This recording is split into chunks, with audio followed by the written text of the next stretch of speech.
Hey everyone, this is Explant vlog number 3. We're interviewing my husband Elmar about thoughts while explanting because, you know, I'm part of a breast implant illness support group and there's a lot of women in the group and they express how their husbands are not really supportive of their journey, either that they are really disappointed that they're removing their implants because they might be a boob guy, or that they are just not really believing their symptoms, or that things might be unnecessary. So I thought it would be kind of fun to ask Elmar his thoughts about my explanting because, I don't know, you know, if the situation were reversed, I'm not quite sure what I would think or how I would, I mean, I have an idea, but theory and practice are two different things. So was it a surprise to you that I wanted to explant? What do you think about kind of the process? And tell me your thoughts. Okay, first of all, I think, let's start like this. I met you like this already. Mm-hmm. So I absolutely have no clue how your natural state is looking like. Good. My natural boobs are beautiful. But was it a surprise? I truly believe no, because we already spoke about that.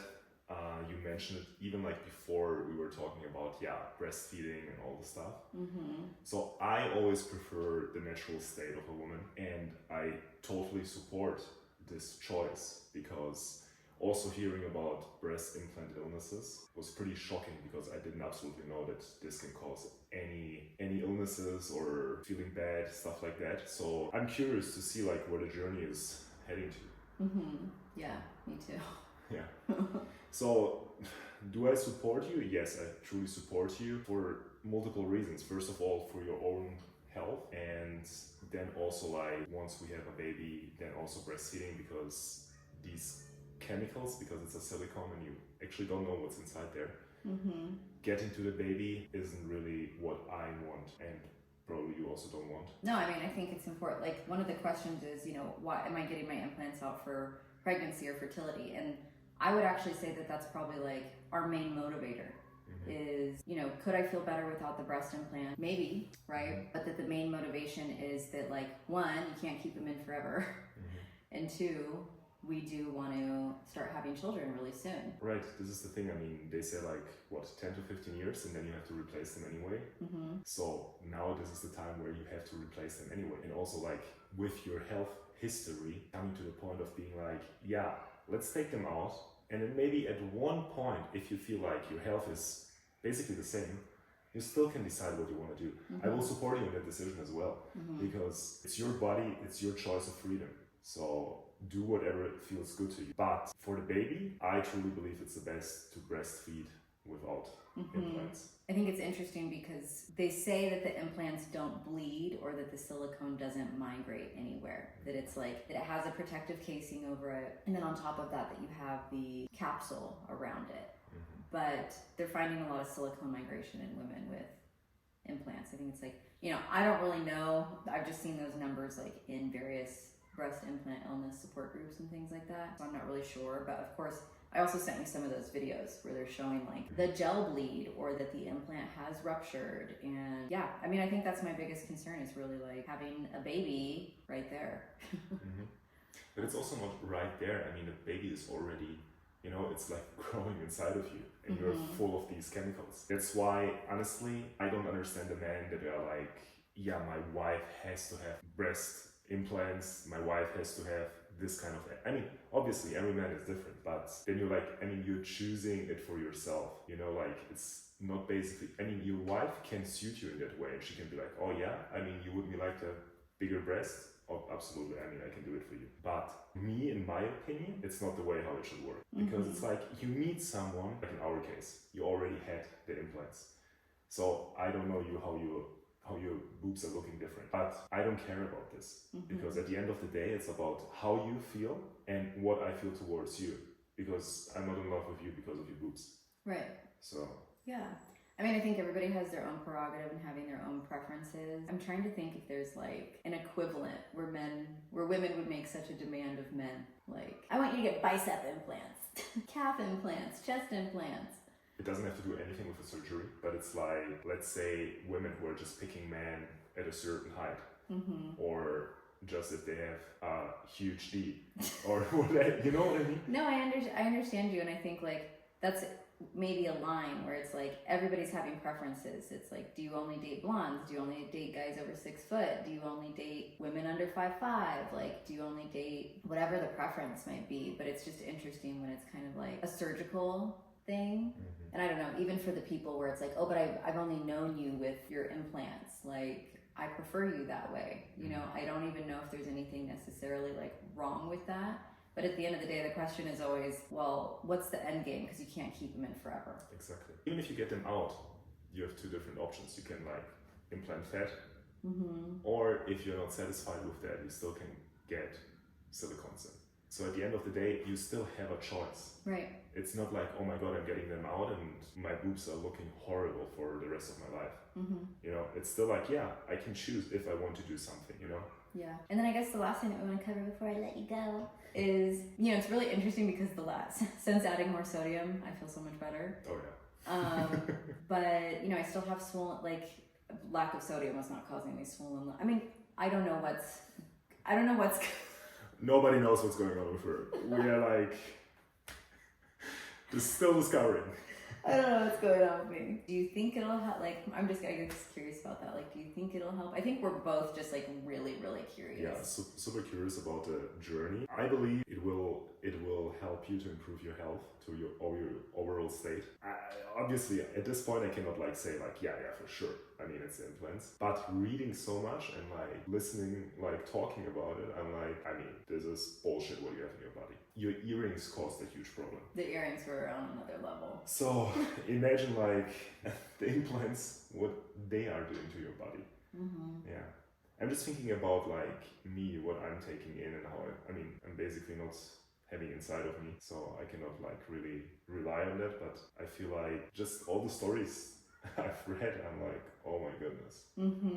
I think like, I know this won't be a popular thing to say, but I do think that there's a large psychological component to it. But that's okay because, you know, placebo's like up to 70% of the time effective. So, you know, if it's effective, is it really placebo? Like, right. I don't know. But to all of you, take more salt. That's super important. That's our current, we're on a certain. Yeah, it's crazy. Mentally so much clear. Yeah, feeling just definitely more hydrated. It just has benefits. So don't listen to the doctors. All right, babe. If you want to cook, I'll let you cook.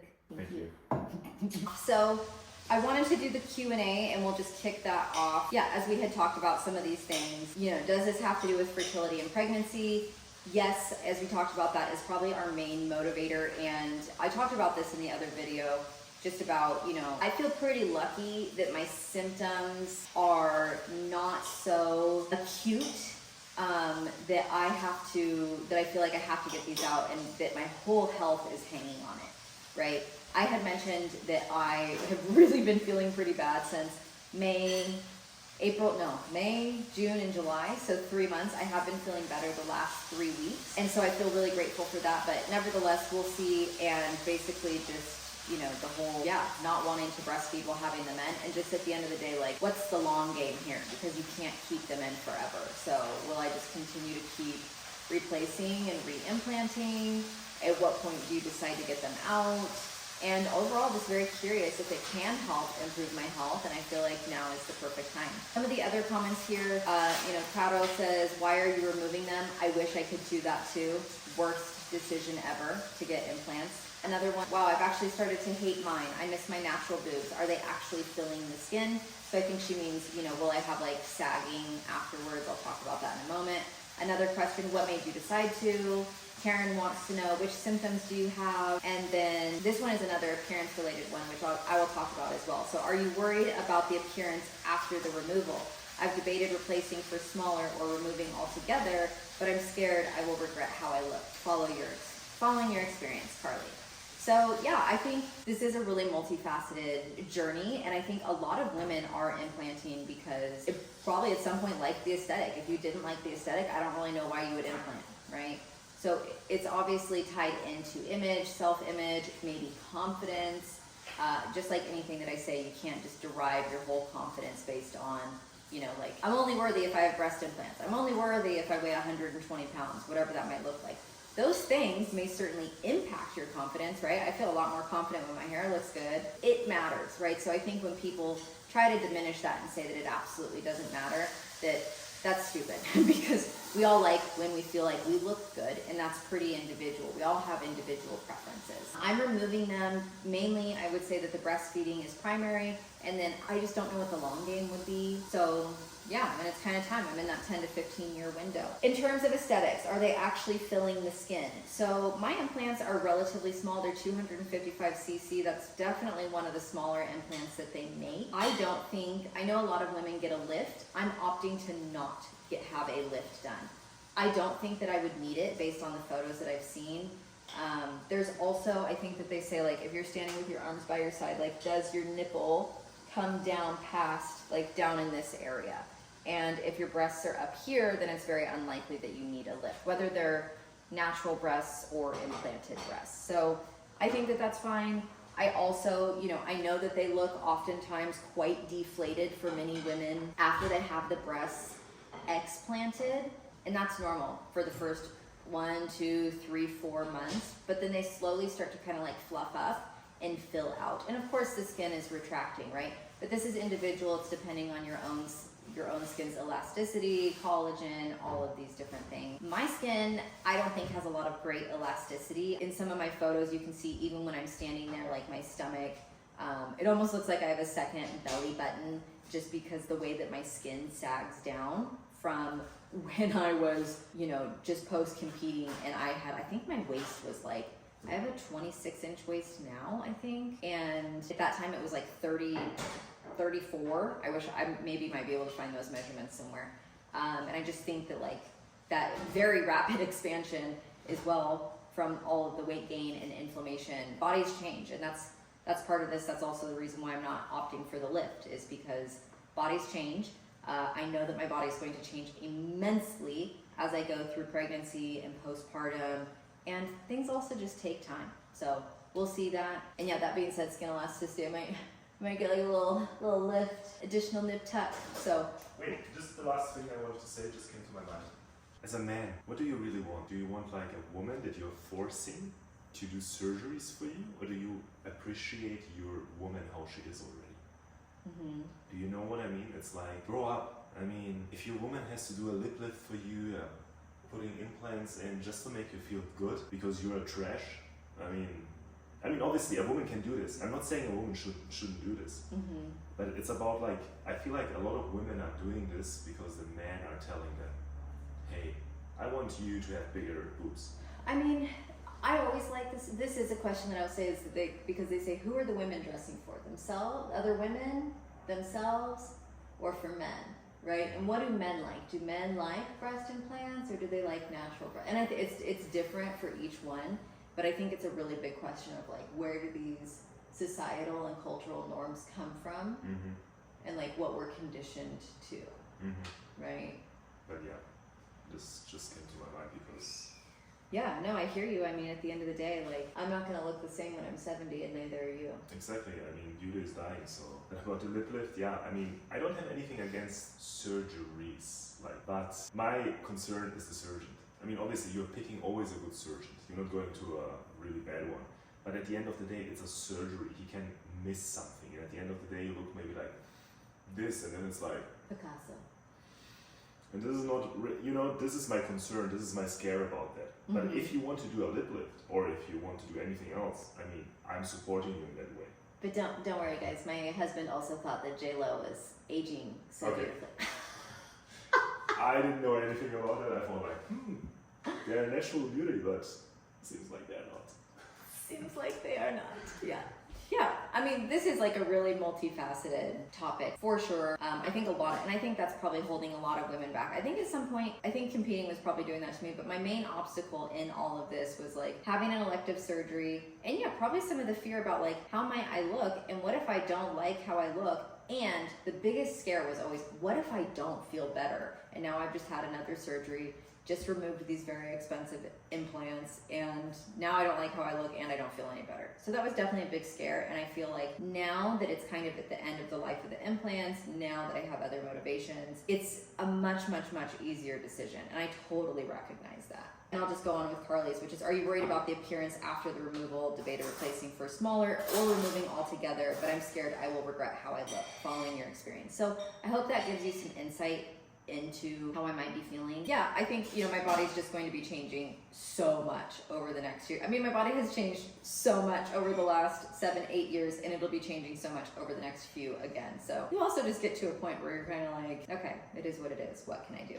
You know? And then the last comment here, which I really liked, which is from Lindsay. I'm not actually sure how to say that, so you can correct me later. She said, thank you for sharing your perspective on your explant, honoring how many layers there are to that decision. I had a question that I didn't want to put into a comment. Hope this is okay. Of course, you guys can email me or talk to me privately anytime. Are there blood work or stool test markers that you will be using to support how you're feeling overall?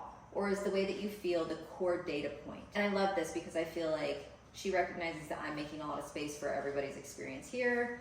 And I feel like she's making a lot of space for me too, in that I won't be using any tests. My inflammation, the last time I had a blood test for CRP, is actually low. So how I feel is the most valuable marker for me, regardless of what the blood tests say. And you know, as we had talked about earlier, I think placebo is it's super, super powerful. Works 70% of the time. She goes on to say, health and inflammation has been tested in so many different ways by different practitioners, and curious on your perspective on the most relevant in this scenario, if at all. I am 15 months post-explant and going to re-implant. All decisions have complexities, and I deeply appreciate watching you be so open on a multifaceted topic. Hugs. Linz. Yes, hugs back. I think that at the end of the day, you know, we all come to our own decisions in our own time. Things that might seem really obvious to me now, somebody is not as far along in that journey, or they'll never share that viewpoint. Just like for me, you know, I might get these implants out, I might feel completely better, and somebody will go, well, yeah, I mean, people were telling you this 5 years ago, so what were you doing? And I might have a moment where I think, you know, why did I suffer needlessly? What did I do to my body the last 10 years? But I'm just trying to remember that this is where I am and how I feel right now, and everybody's just kind of unfolding in their own time. So yeah, just kind of like making space for people to have all different types of experiences, because I know that there's also people that have explanted that haven't necessarily felt better. There's people that, you know, say that it was just at the crux of all of their issues. So yeah, I just wanted to be kind of like open and honest and transparent about mine, whether I do notice an improvement, whether I don't notice an improvement. I don't think it's a black or white issue. You know, I think you can want your implants out and you can still like how they look. You can be grateful that you got them out, and you can miss them. You can get them out and decide to re-implant. There's just a whole thing. And so I'll just end with a Ram Dass quote, which is, we're all just walking each other home, right? So just trying to be supportive on everybody's individual journeys. Yeah, that's it. The other videos that are coming up, hopefully I get to speak with Vince Pitstick, Vital Coaching, on the OID program, so that he can really, somebody that's like at the top of the field in regard to autoimmune, so that he can speak more in depth about this topic and, you know, what's going on. Is it the implant itself? Is it the capsule? Like, just that whole thing. We're also going to be going to Turkey, which I haven't been, so I'm pretty excited about. Why my decision led me to go to Turkey, and then yeah, just the process itself, like how I feel after. I think that's probably what we're all waiting for, including me. We're 24 days out right now, so I will see you guys next week. Any questions, comments, keep them coming. Make sure you hit the like button and subscribe.